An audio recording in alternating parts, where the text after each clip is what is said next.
Hi everybody, and welcome to Lost Genre Reddit Stories. In this video, we begin with a roller coaster of a story from the subreddit Relationships that of course has an update, and then we move on to a fantastic pro revenge. So like always, if you want to move around the different parts of the video, you can just go ahead and use the timestamps. Now, let's get started with this first story. This post is from the subreddit Relationships, and it's by user T-Rex. Me, 36 female, with my ex-boyfriend, 36 male, of over 10 years.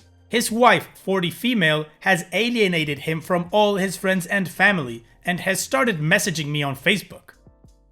A little background. Sorry there's lots of text and names. I'll try to keep this as clear as possible. My ex-boyfriend, Bill, and I were together for 10 years, from the ages of 15 to 25. We lived together for the last 5 years of the relationship. We broke up very amicably with zero hard feelings. We just realized that we had both grown up into two very different people than we were at 15.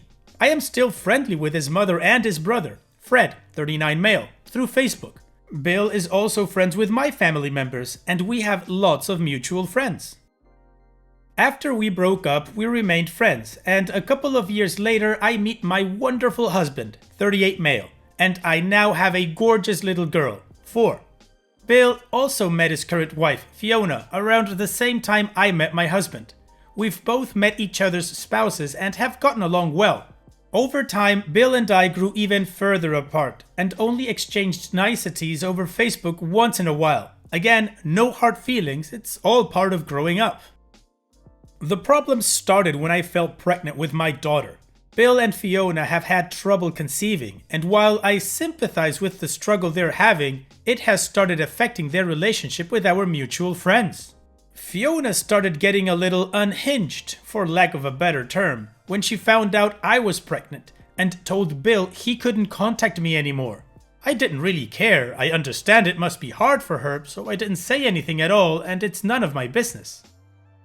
After that, she started unfriending and blocking all of our mutual friends who were pregnant or had kids. This hurt my best friend's feelings, Anne, and she was also Bill's best friend.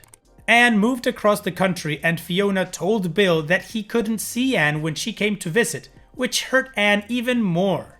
I got pissed at Bill, and even though I wanted to stay out of it, I had to tell him how much he hurt Anne. He told me that he would make an effort next time she visited, but he never did.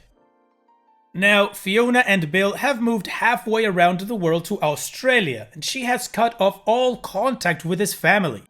Bill's older brother Fred had a baby recently, and Fiona instantly unfriended Fred and his wife, as well as Bill and Fred's mother. She refuses to let Bill spend time with his family over the holidays, and wouldn't let him stay with his family when he came back to visit without her.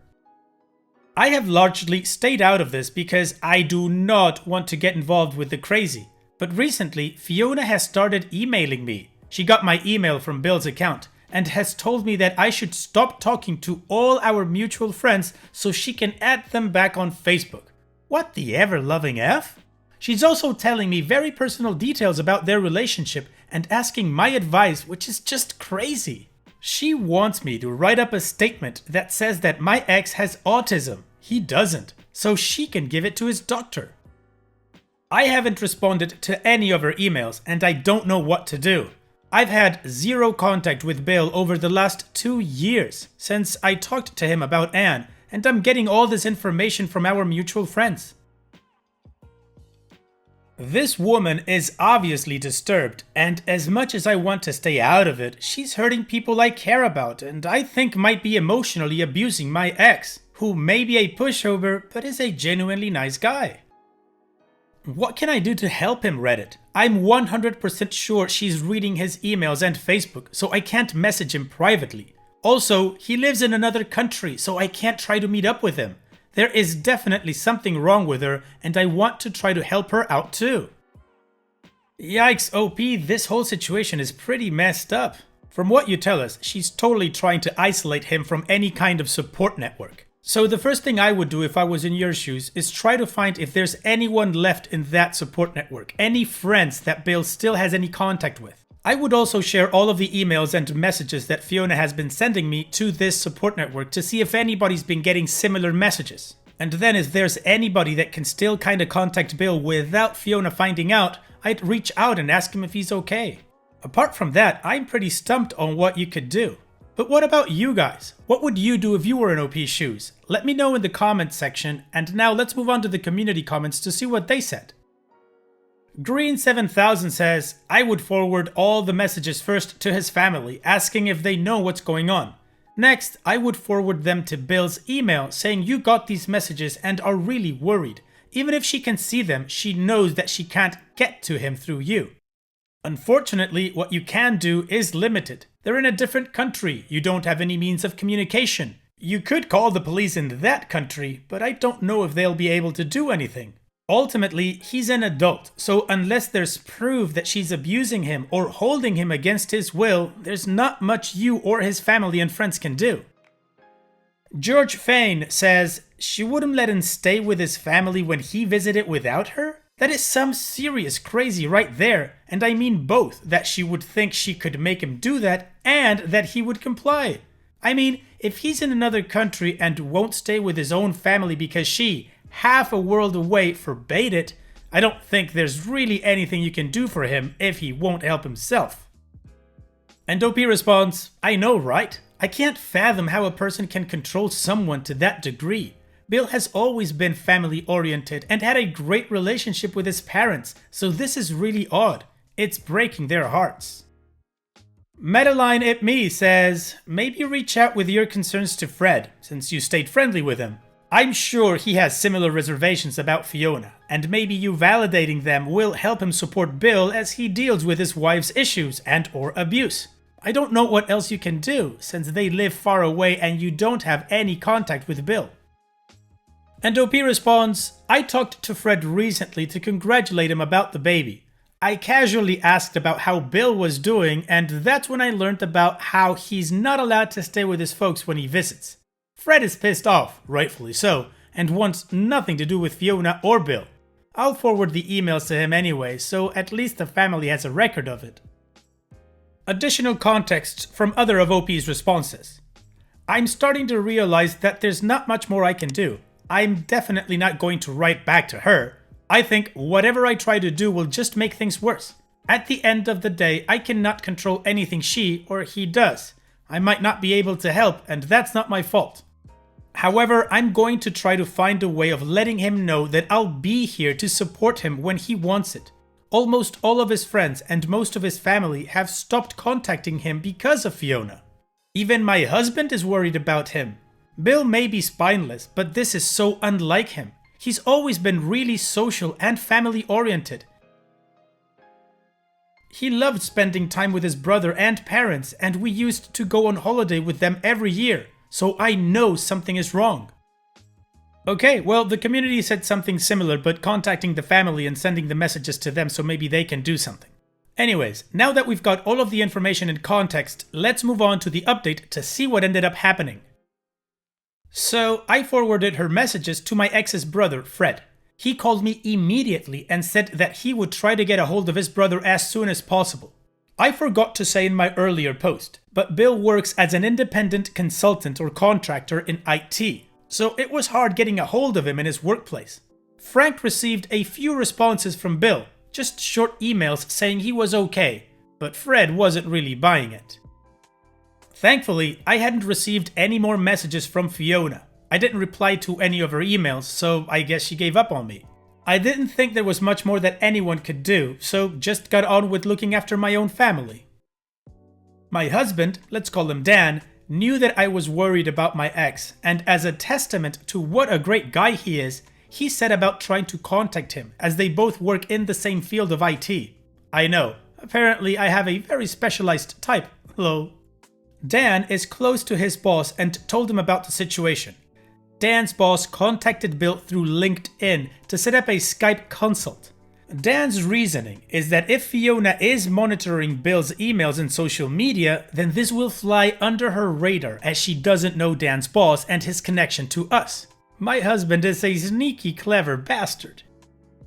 They scheduled the call a day later and my husband hopped onto the call as well. He didn't tell me exactly what he said, But the gist of it is that Dan and his boss told Bill that we were all worried about him and that if he needed help to just let us know. Bill broke down and started crying. He felt so helpless and thought that no one cared about him. Turns out she was reading all his emails and deleted all the ones from his family as well as controlling all the finances. She was also physically assaulting him and was too embarrassed to tell anyone. She's just shy of 5 foot, he's 6 foot 4 inches. Dan and his boss told him to pack his bags and head to the airport, and they bought him a one-way ticket back home. Bill arrived home a week or so ago and he's doing well. He's staying with his mother and father, and Fred has been helping him get back on his feet and handle the legal stuff. Needless to say, they are extremely grateful to my husband and his boss, and have paid back the cost of the ticket as well as buying Dan and his boss several bottles of very expensive bourbon, which they insisted on. We were happy to cover the ticket, but weren't going to argue with them. Dan and I told them that now that he's home, we're going to take a step back. His family's looking after him now, and they don't need our help anymore. We'll still keep in touch though, and I think we'll always be close to Bill and his family from now on. Fred did tell me that Fiona doesn't want to come back home, so we don't have to worry about her turning up on our doorstep. I don't know how Fiona reacted. She hasn't sent me any emails, so I don't think she knows I was involved, or what's going to happen legally, because I don't want to be so involved anymore. It's time we focused on our family for a bit, because I'm pregnant! Couldn't have picked a better man to breed with. Also, Dan's boss let Dan bill the hours of Bill's rescue as personal development because there are still decent people in the world. Whoa, OP, that was some roller coasters. Thanks so much for sharing. And yeah, your husband sounds like an awesome guy. He and his boss were able to bring Bill back home safely. And on top of that, he's getting help with the legal stuff. So in my opinion, this is like the best outcome that could have happened. Again, thanks for sharing, OP, congratulations on the pregnancy, and all the best in the future. And now we move on to the next post. This post is from the subreddit Pro Revenge, and it's by user NotABadGuy3. Ruined a crap housemate's life. So, I moved into a 4-bedroom uni house. I knew 2 of my housemates, let's call them Abby and Ben. Due to unfortunate circumstances, our previously planned housemate didn't live with us, so we found a new one, Chloe. Chloe is a horrible housemate. This becomes apparent when she never paid any bills or rent on time, smokes like a chimney inside against our agreement, leaves home for a few days, leaving a big pile of washing up for us to do, including our pots and pans, screams while gaming on her laptop till 5 AM, walls are thin, just to name a few things. Basically, she sucks. About 4 months in, and we cannot stand Chloe, and we have a house meeting. Basically, we sit there and try to explain how we would prefer she doesn't scream at her laptop until 5 AM every night, as all of us get up early. Everything we brought up, Chloe denied. We have each lent Chloe a month's rent and bills too, and she hasn't paid any of us back. Over $1,000 between us. Chloe denied it, saying, "I don't owe you." At this point, Abby, Ben, and me are all pretty pissed. Then, a few weeks later was Saturday night. Abby, Ben, and me invited friends round for pre-drinks. We asked Chloe first and she said she would be out, so that's fine. Turns out she finished work early, so she came home and was shocked to find people there. Then she went up to her room. She kept coming down and turning the music down. It wasn't even loud in the first place. At what point Chloe got angry and threw my speaker out the window. I didn't see her do it, but loads of people told me so. Now I'd had enough. I went to go get my speaker and Chloe came out with me to my surprise. And as she was leaving and in full visibility of me, she keyed my car parked on the driveway. I got up with my speaker and was shouting at her as she walked off. Luckily, we have an automatic light on the side of the house and a car was driving down my road at the time and the driver said they'd had a dash cam and probably caught everything. I stopped shouting and gave him my email address, went about my night enjoying the party. When it was time to leave, a lot of us hadn't finished our alcohol, so we left it on the kitchen table and left. When we got back the next day and had sobered up in the morning, we found all the alcohol had been taken, along with the speaker, some headphones, and my laptop. Now I was really pissed, so it was time for revenge. I logged into my housemate's laptop on my email.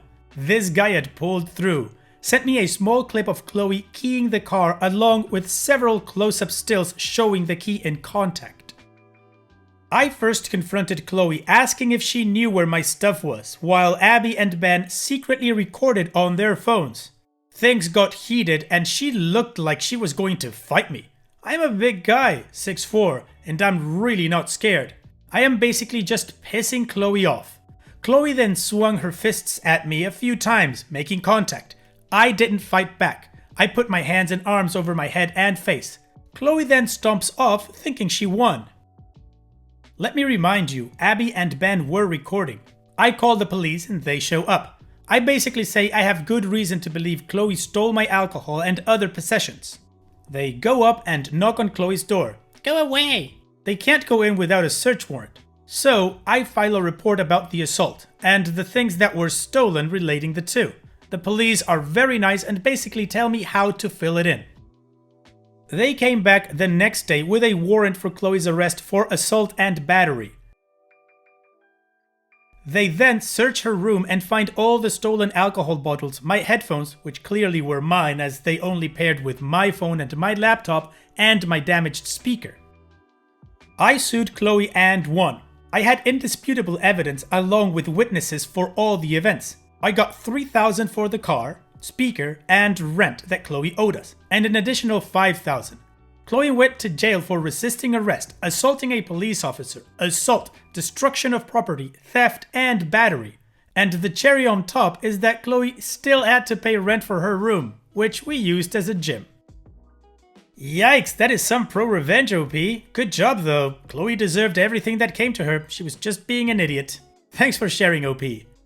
And it's that time that we've reached the end of the video. I hope you enjoyed today's stories. I certainly did reading them to you. So if you did, then go ahead and give the video a like, and don't forget to subscribe to the channel and become a member of our Discord community that just keeps growing and it is fantastic. And like I said in the beginning of the video, all of the relevant links are in the video description below, so be sure to check them out.